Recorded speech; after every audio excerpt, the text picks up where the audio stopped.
Haunted बस। रात के करीब 11 बज रहे थे। सड़क पर इक्का तुक्का गाड़ियां चल रही थी। अपनी नाइट शिफ्ट खत्म करके शीला और निकिता बस स्टॉप पर खड़ी थी। आज तो हमें बहुत देर हो गई। पता नहीं घर जाने के लिए हमें कोई साधन मिलेगा भी या नहीं। अगर कोई साधन नहीं मिला तो कहीं रात इसी बस स्टॉप पर ना बितानी पड़े। अपनी काली जुबान बंद कर, जब देखो तब उल्टी बातें ही करती है। अरे कुछ देर रुक जाना, कुछ ना कुछ मिल ही जाएगा। लेकिन काफी देर तक इंतजार करने के बाद भी उन्हें कोई बस नहीं मिलती। धीरे धीरे समय के साथ साथ सड़क पर चलने वाली गाड़ियों का दिखना भी बंद हो जाता है। अरे ये देख, अब तो सड़क पर एक भी गाड़ी नहीं दिख रही। दूर दूर तक गाड़ी और किसी इंसान का नामो निशान नहीं है। एक काम करते हैं, वापस अपने ऑफिस चलते हैं। हम दोनों आज रात वहीं गुजार लेंगे। देख, तुझे अच्छी तरह पता है 10 बजे के बाद चौकीदार ऑफिस के मेन गेट पर ताला लगाकर अपने घर चला जाता है। ऑफिस जाने का कोई फायदा नहीं है। इस सुनसान सड़क को देख मुझे बहुत घबराहट हो रही है। एक काम करना, उसी चौकीदार के घर चलते हैं। वो भी तो परिवार वाला है। हम बेफिक्र होकर आज रात उसके घर पर रुक सकते हैं। अरे पागल, चौकीदार 10 बाई 10 की खोली में रहता है। उसके 4 बच्चे हैं। भला वो हमें अपने घर में कौन सी जगह देगा। अब तू ना ये बेकार की बातें बंद कर और चुपचाप खड़ी रह। शायद कोई लिफ्ट ही मिल जाए। फिर काफी देर इंतजार करने के बाद आखिरकार एक नीले रंग की बस उनके सामने आकर रुकती है। बस का दरवाजा खोल कंडक्टर उन दोनों से कहता है, कहिए कहाँ जाना है आप दोनों को?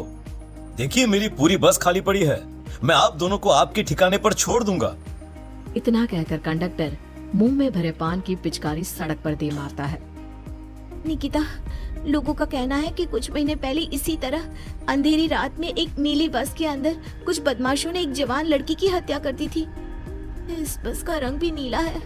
कहीं ये वही बस तो नहीं? कंडक्टर शीला की बात सुन लेता है और मुस्कुराते हुए कहता है, देखिए मेम साहब, उस घटना के बारे में मैंने भी सुना है। माना कि उस बस का रंग और मेरी बस का रंग एक है, लेकिन दुनिया में नीले रंग की एक ही बस तो नहीं है ना। ये तो सिर्फ एक इत्तेफाक है। देखिए हमारी बस में एक मेम साहब पहले से ही बैठी हैं। चाहे तो आप देख लीजिए।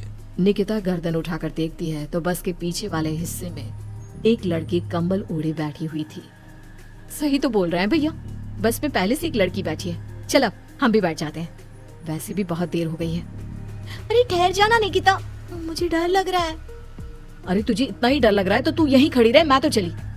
अरे तू मुझे छोड़कर कहाँ जा रही है? मैं भी चलती हूँ। दोनों बस में जाकर बैठ जाती हैं। देखते ही देखते ड्राइवर बस को तेज रफ्तार में चलाना शुरू कर देता है। तभी शीला की नजर पीछे वाली सीट पर अकेली बैठी लड़की पर पड़ती है। उस लड़की की लाल आंखें और उसका आधा जला हुआ चेहरा देखकर शीला घबरा जाती है। सुन निकिता, हमारे पीछे जो लड़की बैठी है ना, उसकी आंखें एकदम खून की तरह लाल और चेहरा किसी चुड़ैल की तरह डरावना दिख रहा है। अरे छोड़ ना, कौन कैसा दिखता है, मुझे इन सब बातों में कोई दिलचस्पी नहीं है। मैं थोड़ी देर झपकी लेना चाहती हूँ, इसलिए अब तू अपनी बड़बड़ बंद कर प्लीज। बेफिक्र निकिता अपनी आंखें बंद करके बैठ जाती है। दूसरी ओर बस जंगल के रास्ते में पहुंची है। चारों तरफ घना अंधेरा और साथ ही जंगल में मौजूद जंगली जानवरों की डरावनी आवाजें शीला को और भी ज्यादा डराए जा रही थी। थोड़ी ही देर में बस एक बरगद के पेड़ के पास से गुजरती है। तभी अचानक बरगद की डाल पर बैठी एक बिल्ली कूदकर खिड़की के रास्ते शीला की गोद में आ गिरती है। मर गई रे, बचाओ मुझे, कोई बचाओ। शीला के चिल्लाने की वजह से निकिता की आंख खुल जाती है और वो भी घबराकर इधर उधर देखने लगती है। तभी पीछे वाली सीट पर बैठी लड़की उठकर शीला के पास आती है और बिना कुछ कहे उस बिल्ली को शीला की गोद से उठा उसे सहलाते हुए अपनी गोद में लेकर वापस अपनी सीट पर जाकर बैठ जाती है। अरे शीला, तू तो बहुत ही डरपोक है। जरा जरा सी बात पर उछल पड़ती है। मैं कल से अकेले ही सफर करूंगी। अरे मैं क्या करूं? वो बिल्ली अचानक मेरी गोद में आ गिरी। अपनी बकवास बंद कर और मुझे चैन से सोने दे। इस तरह शीला को डांटकर निकिता फिर सो जाती है। पर तभी अचानक एक झटके से ब्रेक लगाकर ड्राइवर बस को रोकता है।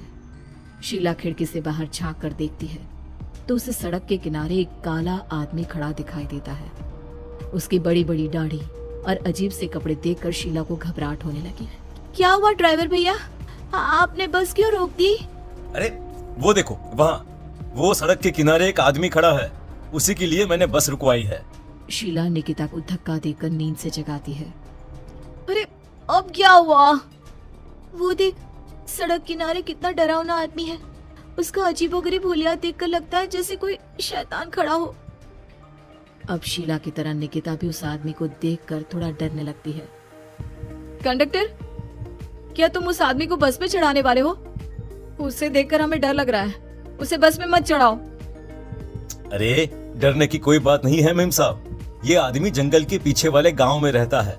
ये रोज इसी वक्त मेरी बस में बैठकर पड़ोस वाले गांव में जाता है। और वैसे भी ये बेचारा गूंगा है। अगर आप लोगों को डर लगता है तो मैं इसे ड्राइवर के बगल में बिठा देता हूँ। अच्छा, ठीक है। फिर कंडक्टर का इशारा पाते ही वो आदमी बस में सवार हो जाता है। ड्राइवर दोबारा एक्सीलेटर पर जोर देकर बस को आगे बढ़ाता है।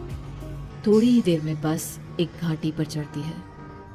बस के एक तरफ गहरी और डरावनी खाई थी, पर ड्राइवर को इस बात से कोई फर्क पड़ता नजर नहीं आ रहा था। वो लगातार बस की रफ्तार बढ़ाकर बस चलता जा रहा था। ड्राइवर भैया, आप देखते नहीं क्या बगल में इतनी गहरी खाई है? बस की रफ्तार लगातार बढ़ाए जा रहे हो। थोड़ा धीरे चलाओ ना। अरे मेम साहब, घबराने की कोई बात नहीं है। ये तो मेरा रोज का काम है। मैं तो यहाँ इसी रफ्तार से बस चलाता हूँ। आप बेफिक्र होकर अपनी सीट पर बैठ जाइए, आपको कुछ नहीं होगा। ड्राइवर के कहने पर निकिता शांति से बैठ जाती है। कुछ दूर चलने पर अचानक ड्राइवर बस को सड़क के किनारे रोक देता है। शीला एक बार फिर खिड़की के बाहर झांक कर देखती है, लेकिन इस बार उसे कहीं कोई दिखाई नहीं देता। अरे अब क्या हुआ? तुमने बस क्यों रोक दी? यहाँ तो दूर दूर तक कोई भी नहीं दिखाई दे रहा। ड्राइवर उसकी बात का कोई जवाब नहीं देता, पर कंडक्टर बोल पड़ता है। ये हमारी फेवरेट जगह है। हम अपने सारे अच्छे काम यहीं पर करते हैं। अब हमारा प्रोग्राम खत्म होने के बाद ही बस यहाँ से आगे बढ़ेगी। इतना कहते ही कंडक्टर सीट के नीचे रखी एक शराब की बोतल निकालता है। अरे ये सब क्या है? तुम्हारे बस में सवारी बैठी है, उन्हें घर पहुंचाने की जगह तुम यहाँ सड़क के बीच में बस रोककर शराब पियोगे? बस में लड़कियों के बैठे हुए भी तुम्हें ये सब करते हुए शर्म नहीं आती? कंडक्टर कोई जवाब नहीं देता और मुस्कुराते हुए शराब पीने लगता है। तभी ड्राइवर और दूसरा आदमी भी कंडक्टर के साथ मिलकर शराब पीने लगते हैं। निकिता, मुझे इन तीनों के इरादे कुछ ठीक नहीं लगते। हमने इस बस में बैठकर बहुत बड़ी भूल कर दी।